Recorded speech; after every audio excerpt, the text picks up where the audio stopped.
أهلا ومرحبا بكم في قناة أبو نور وسيف المصري. لو عجبك الفيديو اعمل اشتراك ودوس إعجاب واضغط على الجرس عشان يوصلك كل فيديو جديد. بسم الله الرحمن الرحيم. أهلا بكم أبنائي طلاب الصف الرابع الابتدائي مع درس جديد في مادة العلوم. النهاردة إن شاء الله بإذن الله بنتكلم عن الوحدة الرابعة المفهوم الثاني بعنوان أسطح متحركة. يعني إيه أسطح متحركة؟ يعني شكل الأرض يا ولاد بيتغير. يعني مثلا لو في جبل، الجبل دوت بمرور الوقت ممكن ما يبقاش جبل، ممكن الصخور بتاعته والتراب بتاعه يتنقل لمكان تاني فشكله يتغير. ولو في مكان منخفض مثلا ممكن مع الوقت يجي فيه تراب تراب تراب فيبدأ يعلى ويكون تل أو بمرور الزمن يكون جبل. يعني شكل الأرض ممكن يتغير. طب إيه اللي بيغير شكل سطح الأرض يا أستاذ؟ قال لي بسبب 3 حاجات: التجوية والتعرية والترسيب. يبقى ايه اللي ممكن يغير سطح الارض؟ 3 حاجات. ايه هما؟ التجوية والتعرية والترسيب. يعني ايه الكلام دوت؟ التجوية معناها تكسير وتفتت الصخور. التجوية معناها ايه؟ تكسير وتفتت الصخور. يعني مثلا يجي الهواء الشديد او العاصف الشديدة تطير الرملة، تمام، من على الجبل، يبقى ده اسمه عملية ايه؟ تجوية. حصل تفتت للصخور، تمام. او مثلا مية المطر تنزل على الصخور تفتت الصخور، دي اسمها عملية ايه؟ تجوية. طيب بعد كده مية المطر ديت أو مية النهر لما تنزل على الصخور وتفتتها، أو الرياح لما تاخد الرملة تقوم ماشية بيها وتروح تنقلها مكان تاني، عملية نقل الفتات الصخري دي اسمها إيه؟ اسمها التعرية. يبقى التجوية تكسير وتفتت الصخور، لكن نقل الصخور اسمها الإيه؟ اسمها التعرية. طب الهواء هيضل طاير كده بالرمل على طول يا أستاذ؟ لا طبعا، هيجي في وقت معين وهو طاير هيبدأ سرعته تقل ويبدأ يرسب الرملة اللي جواه، يبقى يحصل عملية ايه؟ ترسيب. طب المية بتاعت النهر دي هتبقى واخدة الطينة كده في طريقها كده وهي ماشية ودنها ماشية بقى على طول؟ لا، بمرور الزمن هتلاقي سرعة النهر تبدأ تقل ويبدأ يرسب الطينة اللي اللي جوه، يبقى يحصل العملية التالتة اللي هي مين؟ الترسيب. يعني ايه ترسيب؟ يعني تجمع وتراكم الصخور المفتتة، تمام؟ دي اسمها ايه؟ ترسيب. يبقى شكل الأرض بيتغير بسبب 3 حاجات: التجوية والتعرية والترسيب. طيب ممكن شكل الأرض ده يتغير يا أستاذ بسرعة، وممكن على فترات زمنية طويلة جدا. يعني مثلا انت لو قاعد على الشاطئ وعملت بالرملة كده، عملت بيها بيت، وجات موجة مش في لحظة كده هتهد البيت اللي انت عملته وتفتت الرملة دي تاني. يبقى تهدم القلاع الرملية ده بيحصل في فترات قصيرة. اهي دي عملية تجوية، تمام. طيب عملية بقى تكوين الأخاديد. ايه الأخاديد ديت؟ فاكرين فيلم سيمبا لما باباه سكار راح ينقذه وبعدين وقع سكار كده من فوق الجبل في الممر الصغير اللي تحت دوت؟ فاكرينه؟ اهو الممر الصغير اللي وقع فيه سيمبا دوت والماعز او القطيع اللي كان ماشي دوت داس عليه، الممر الضيق ده اللي كان بين الجبلين ده اسمه ايه؟ اسمه اخدود. طيب الاخاديد دي عشان تتكون، دي بتتكون ازاي؟ دي بتتكون لما تيجي مية المطر تنزل على الجبال ويبقى في الجبل مثلا مناطق فيها تراب او فيها رملة، سهل ان المية تدوبها وتمشي مع المية بتاعت المطر او مية النهر ديت، فبتفتتها بمرور الزمن وتقعد تاخد التراب دوت وتنقله مكان تاني. فالكلام ده عشان يتكون المكان المنخفض اللي بين الجبلين ده بيحتاج ملايين ملايين السنين. يبقى عملية التجوية ممكن تتم بسرعة زي تهدم القلاع الرملية، أو فترات طويلة ملايين السنين زي تكون الأخاديد. طب إيه هي عوامل التجوية؟ إيه اللي ممكن يخلي الصخور تتفتت يا أستاذ؟ قال لي كذا حاجة: ممكن الرياح، ممكن المية، ممكن الطقس السخونة والبرودة، ممكن النباتات. أول حاجة الرياح، زي لما قلنا تيجي عاصفة على الجبل تطير الرملة بتاعته، يبقى الرياح. طب المية، المية زي مثلا لو في مكان فيه تلج، كتلة تلجية كبيرة وجي جزء من التلج ده ساح، يعني مش ممكن كتلة تلجية تعوم على وش التلج اللي ساح ده وتتنقل مكان تاني، يبقى حصل عملية لما التلج يسيح دي اسمها عملية ايه برضو؟ تجوية. شكل الأرض ممكن يتغير. ممكن الموجة لما تخبط في الصخور اللي على الشاطئ تفتت الصخور. ممكن المية الجارية لما تنزل مية الأمطار كده على الصخور أو على الطينة مش بتفتتها. أو نهر مثلا، مية الأمطار دي لما بتتجمع وتكون نهر مش ممكن تفتت الصخور اللي موجودة على الجنبين طول ما هي ماشية. يبقى تاني عامل من عوامل التجوية مين؟ المية. الرياح والماء والطقس والنباتات.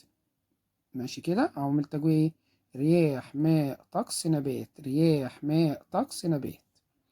طيب تالت حاجة ممكن تفتت الصخور مين؟ الطقس. زي ايه يا أستاذ؟ السخونة والبرودة. لو في مثلا يا أستاذ صخرة مثلا بالشكل ده كده ونزل جواها شوية مية، والمية دول في الشتاء اتجمدوا. المية لما بتتجمد يا ولاد حجمها ايه؟ بيزيد. فلما حجمها يزيد ممكن تضغط على الصخرتين اللي في الجنبين دول، تمام كده، تضغط عليهم فتفتت الايه؟ تفتت الصخرة.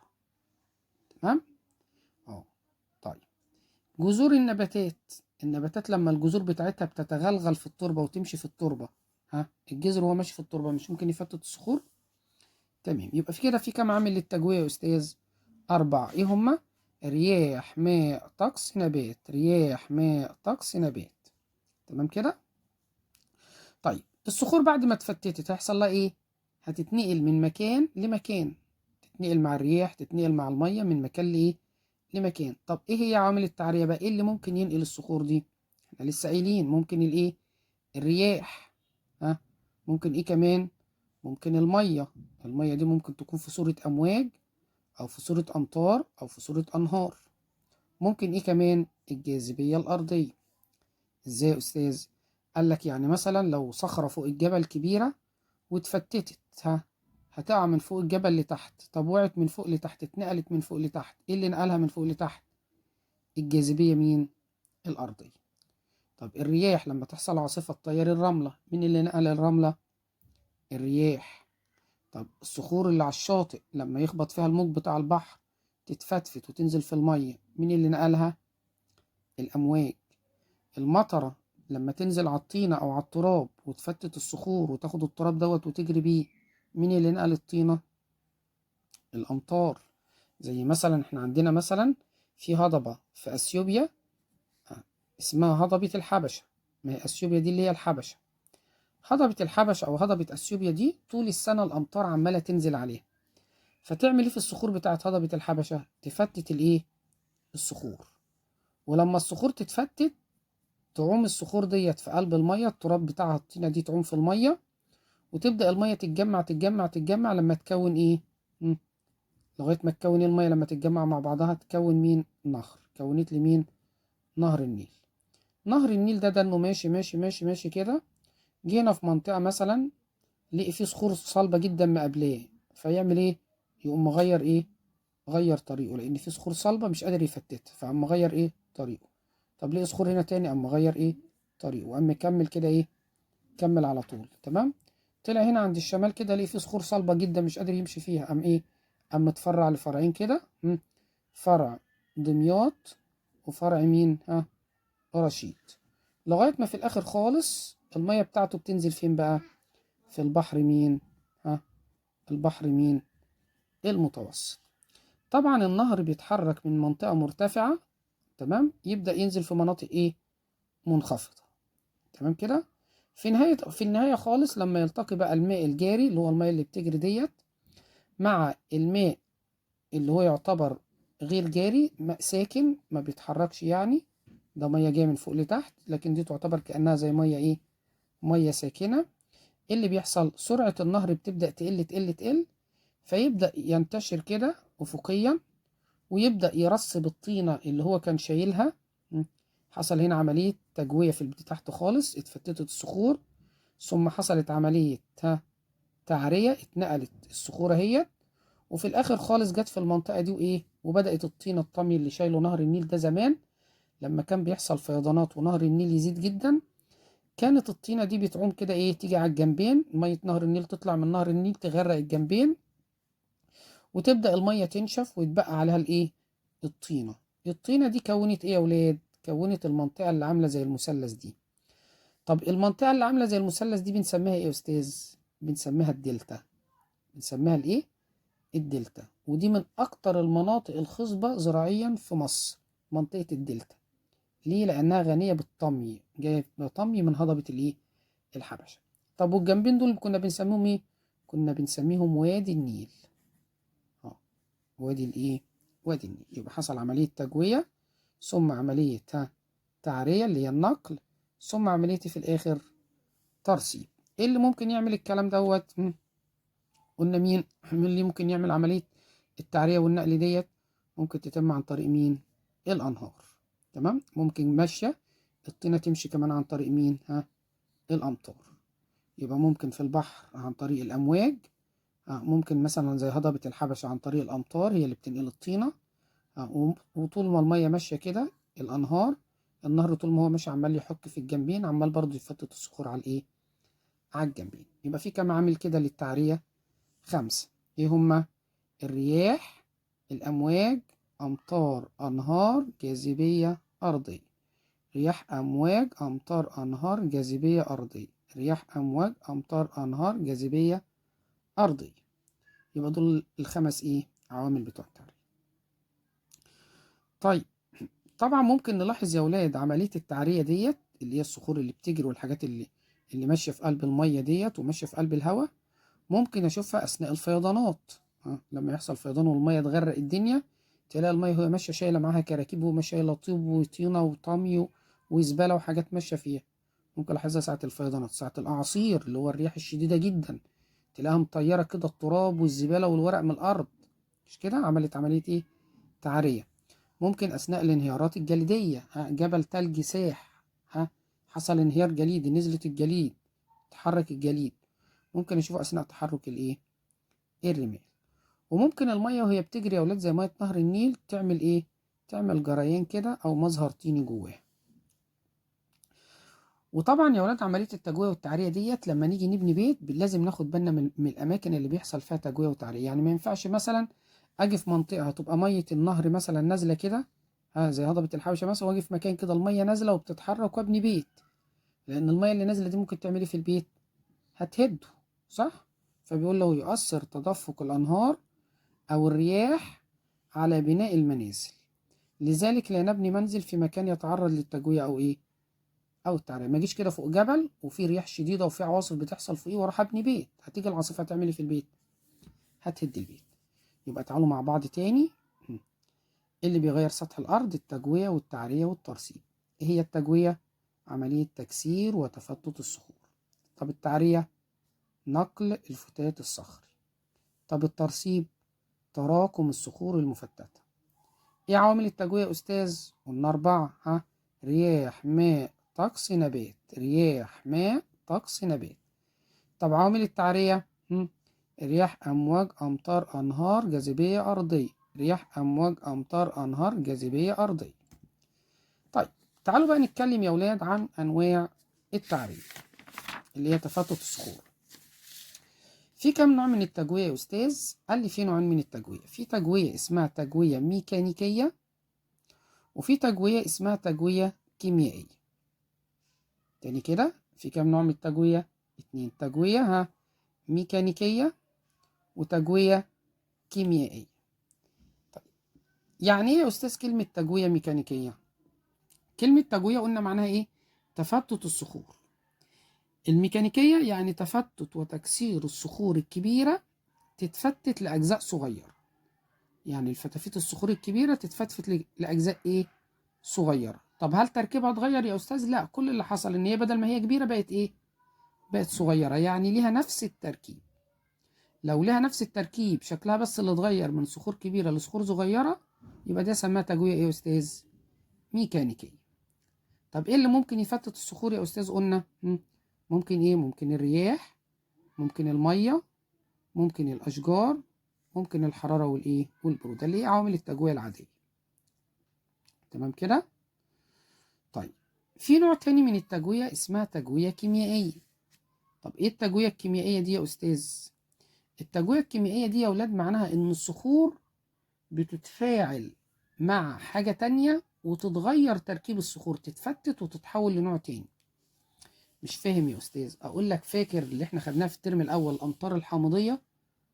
الامطار الحامضيه مش الترم الاول، لسه الدرس اللي فات. ها، الامطار الحامضيه لما كانت بتنزل على الصخور كانت بتعمل ايه في الصخور؟ ها، بتفتت التربه والصخور، صح كده؟ عشان بتتفاعل معاها. او بلاش المثال ده، مثال تاني. لو احنا جبنا شويه مسامير حديد وبليناهم ميه وسيبناهم اسبوعين ثلاثه كده ولا شهر، هنيجي نمسك المسامير هنلاقي المسامير مالها؟ ايوه، ها، صدت، برافو عليك. صدت ده لو انا مسكت الصدى كده دوست عليه بايديا مش هيتفتفت؟ يتهري؟ تمام. اهو في بعض الانواع من الصخور ممكن يبقى فيها مثلا حديد، فلما ينزل عليها ميه بتتفاعل مع الميه ومع الاكسجين اللي موجود في الهواء وتتحول لصدى حديد. لو انت جيت تمسك الصخور دي وتدوس عليها تلاقي الصخور حصل لها ايه؟ اتفتتت. يبقى حصل تجوية ولا لا؟ تجوية. اتفاعلوا ولا ما اتفاعلوش؟ اتفاعلوا. ما دام اتفاعلوا بسمي التجوية دي تجوية ايه؟ كيميائية. تجوية ايه؟ كيميائية. طب الصخور لسه زي ما هي يا استاذ؟ لا، ده ممكن تتغير وتتحول لمعادن تانية ولصخور تانية. يبقى تغير الصخور إلى مواد جديدة هي التجوية الكيميائية. تغيير الصخور إلى مواد جديدة، وده بيحصل نتيجة تفاعل كيميائي، وبيختلف تركيب الصخور عن تركيبها اللي في البداية. الصخور اتغيرت، اتفعلت يبقى اتغيرت. وممكن كمان يتغير لونها، وممكن تتغير الخصائص بتاعتها. دي اسمها التجوية مين؟ الكيميائية. يعني حصل تغير في التركيب. لكن الميكانيكية ما حصلش تغير فين؟ في التركيب، لها نفس التركيب. كل اللي حصل كانت الصخور كبيرة بقت صغير، لكن دي الصخور نفسها اتغيرت وتغير تركيبها وحصل تفاعل كيميائي. طب ايه يا استاذ اللي ممكن يفتت الصخور؟ التجوية الكيميائية ايه اسبابها؟ قال لك اول حاجة المية. ازاي؟ المية ممكن تتسبب في ذوبان، تتفاعل مع بعض انواع الصخور وتدوبها. تمام. الماء بيؤدي لذوبان المعادن، ممكن يدوب المعادن اللي في الصخور ويساعد على تكوين مين؟ تكوين الكهوف. تمام. يعني في انواع مثلا من الصخور بتدوب في الميه، فلما تيجي الامواج تخبط في الصخور ديت هتفتت الايه؟ الصخور وهتدوبها في الميه وتنزل، فتقوم عامله جوه الجبل ايه؟ تعمل مغاره كده داخله لجوه. المغاره دي بنسميها ايه بقى؟ بنسميها كهف. ومعظم الكهوف اصلا كانت بتتكون من حجر اسمه الحجر الايه؟ الجيري. يبقى اول سبب للتجويه الكيميائيه مين؟ الميه. ايه كمان يا استاذ؟ الهواء. احنا لسه قايلين ان الاكسجين بيتفاعل مع المعادن ويكون صدى، والصدى ده هيسهل ايه؟ تفتته، فيسهل تفتت الصخور. يبقى تاني حاجة الهواء. ايه كمان يا استاذ ممكن يسبب تجوية كيميائية؟ الكائنات الحية الدقيقة. الكائنات الحية الدقيقة، في بعض الكائنات الدقيقة اللي عايشة في التربة زي بعض الديدان كده اللي بتبقى عايشة في التربة، دي بتعمل ايه؟ دي بتفرز سوائل، مواد كيميائية كده بتفرزها في التربة، زي كده الأمطار الحمضية بتفرز سوائل بنسميها أحماض، زي حمض الكربونيك اللي كان بيكون الأمطار الحمضية. الأحماض دي بتعمل ايه؟ بتفتت الصخور، بتاكل الصخور وتخليها ايه؟ تتفتت. زيها زي مين؟ زي الأمطار الحمضية.